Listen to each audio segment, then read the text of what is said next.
Nous étudions la France dans le monde. Nous étudions la deuxième partie du cours, Grand 2, facteurs et formes de la puissance française. Grand A, la participation aux affaires du monde, une puissance diplomatique. Nous avons déjà dit que la France a un passé colonial, elle a également un passé de grande puissance.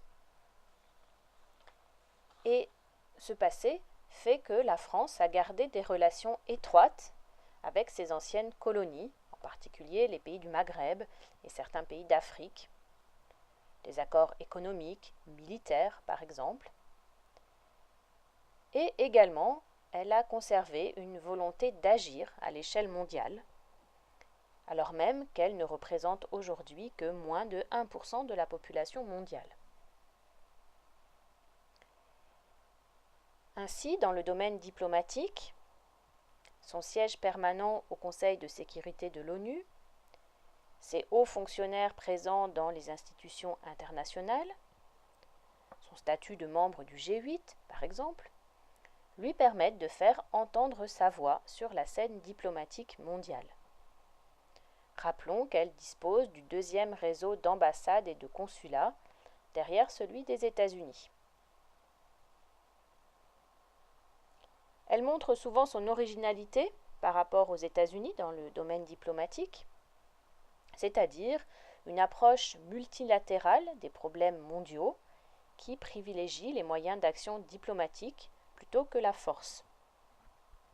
Les questions environnementales et l'aide au développement sont également au cœur des préoccupations françaises.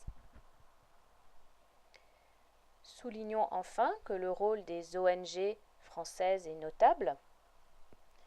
Il s'agit d'un réseau très actif, avec des organisations non gouvernementales comme Handicap International, la Croix-Rouge française, Médecins du Monde, ou encore Médecins sans frontières pour les plus connues et les plus importantes d'entre elles.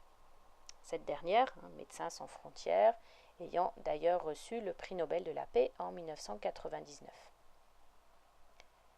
Toutes ces ONG françaises contribuent à mettre en œuvre des programmes d'aide au développement dans de nombreux pays du monde.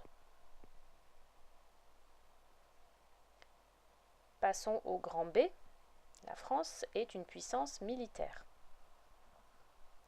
Nous pouvons souligner ici l'importance des forces armées françaises. En effet, la France dispose des armes nucléaires stratégiques depuis 1960 et elle est aujourd'hui la troisième puissance nucléaire du monde. Elle est également le quatrième exportateur d'armes et de matériel militaire. Comme nous le montre la carte, la France est le pays occidental le plus impliqué militairement à l'échelle mondiale après les États-Unis, puisque plus de 17 000 soldats français sont aujourd'hui déployés à l'étranger, en particulier au Moyen-Orient, en Syrie par exemple, et dans certains pays d'Afrique. Nous retrouvons d'ailleurs ici les liens entre la France et ses anciennes colonies dont nous avons déjà parlé. Soulignons pour terminer que la défense française a évolué. Jusqu'à la fin de la guerre froide, elle était surtout centrée sur la dissuasion nucléaire. Depuis, son arsenal a été réduit et modernisé, son armée professionnalisée à partir de 1995, afin de protéger le territoire face à de nouvelles menaces, comme le terrorisme par exemple, et d'effectuer des missions de prévention, de maintien de la paix en particulier, ou des actions humanitaires.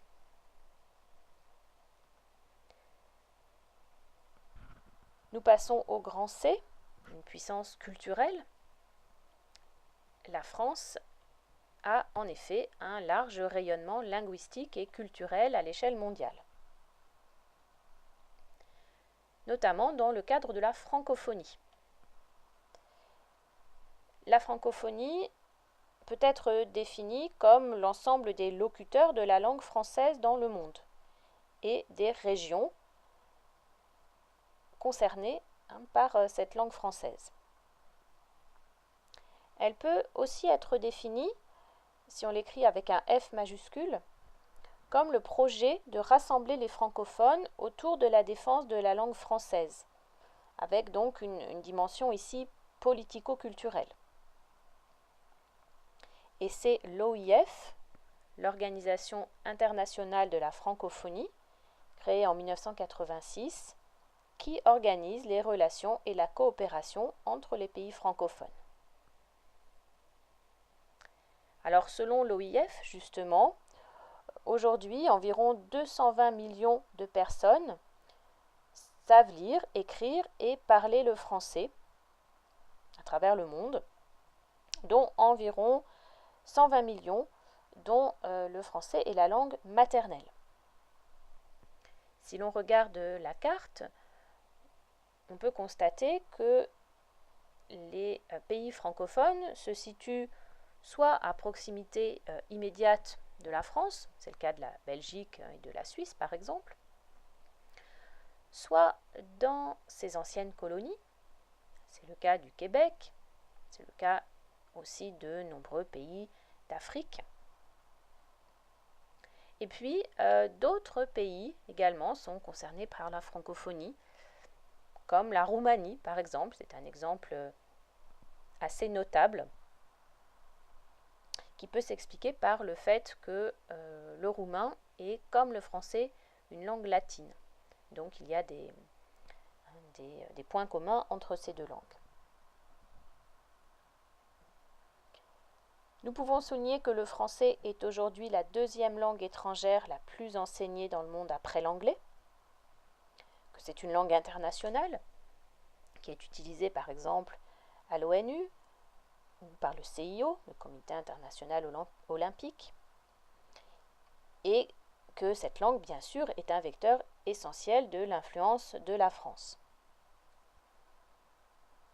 Cependant, pour nuancer un petit peu tout cela, nous pouvons souligner que cette langue est parlée par moins de 2% de la population mondiale et que la hausse du nombre de francophones que l'on observe actuellement est surtout liée à la croissance démographique du continent africain et pas forcément une extension de l'ère de la francophonie. Le patrimoine culturel français bénéficie encore d'une grande notoriété à travers le monde grâce à des vecteurs essentiels comme le cinéma, la littérature, la gastronomie, la mode et l'industrie du luxe, par exemple. Certains monuments français bénéficient d'une sorte d'exportation dans certains pays étrangers. C'est le cas du musée du Louvre, dont un deuxième site a été construit au Moyen-Orient, dans l'émirat d'Abu Dhabi, ou encore de la Tour Eiffel, monument bien sûr emblématique du patrimoine français, qui a été copié dans de nombreux endroits du monde, ici par exemple à Shanghai. Rappelons enfin que la France reste la première destination touristique mondiale. Enfin, pour en finir avec cette partie, la culture française est également diffusée par les très nombreuses écoles d'enseignement français à l'étranger, donc les lycées français à l'étranger par exemple en particulier, qui sont plus de 2000 aujourd'hui en tout et qui accueillent plus de 330 000 élèves dans de très nombreux pays du monde, comme vous pouvez le voir sur la carte qui est à l'écran. 330 000 élèves, dont plus de 200 000 élèves étrangers. Nous passons enfin à la dernière partie de ce cours, le grand D, l'intégration dans la mondialisation, une puissance économique mondiale et européenne. La France ne produit que 3% de la richesse mondiale, mais elle reste cependant au 6e rang pour le produit intérieur brut en 2016.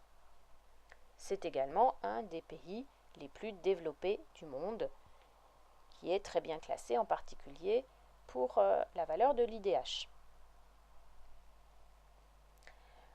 Nous pouvons dire que la France est pleinement intégrée dans les flux de la mondialisation, dans les échanges internationaux. Elle exporte de nombreux biens industriels, comme par exemple des centrales nucléaires, des armes, des trains, des avions, et également des produits agricoles, puisqu'elle occupe le 2e rang mondial après les États-Unis pour l'exportation de produits agricoles. Soulignons également l'importance des investissements français à l'étranger et inversement des investissements étrangers en France. La France est ainsi au 4e rang des États qui reçoivent des IDE.